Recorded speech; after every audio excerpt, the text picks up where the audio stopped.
Supreme કોર્ટનું મૂળ અધિકાર ક્ષેત્ર, જો ત્રણ શબ્દો બોલું, મૂળ અધિકાર ક્ષેત્ર કયો તોય ઠીક છે, સુપ્રીમ કોર્ટનું આરંભિક ક્ષેત્રાધિકાર કયો તોય ઠીક છે, અને સુપ્રીમ કોર્ટનું ઓરિજિનલ જ્યુરિસ્ડિક્શન કયો તો પણ ઠીક છે, જેની ઉલ્લેખ ભારતીય બંધારણના આર્ટિકલ નંબર 131 છે.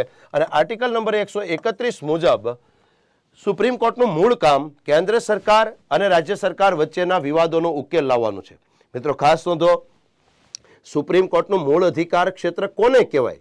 તો કે એવા વિવાદો, સાંભળજો ધ્યાનથી, કેન્દ્ર સરકાર અને રાજ્ય સરકાર વચ્ચેના એવા વિવાદો કે જેનો ઉકેલ માત્ર ને માત્ર સુપ્રીમ કોર્ટ જ લાવી શકે, તેને સુપ્રીમ કોર્ટનું મૂળ અધિકાર ક્ષેત્ર કહેવાય.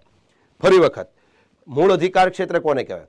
કેન્દ્ર સરકાર અને રાજ્ય સરકાર વચ્ચેના એવા વિવાદો કે જે વિવાદનો ઉકેલ માત્ર ને માત્ર સુપ્રીમ કોર્ટ જ લાવી શકે, અને સુપ્રીમ કોર્ટનું મૂળ અધિકાર ક્ષેત્ર કહેવાય. તો સુપ્રીમ કોર્ટનું મુખ્ય કામ છે કેન્દ્ર સરકાર અને રાજ્ય સરકાર વચ્ચેના વિવાદોનો ઉકેલ લાવવાનું.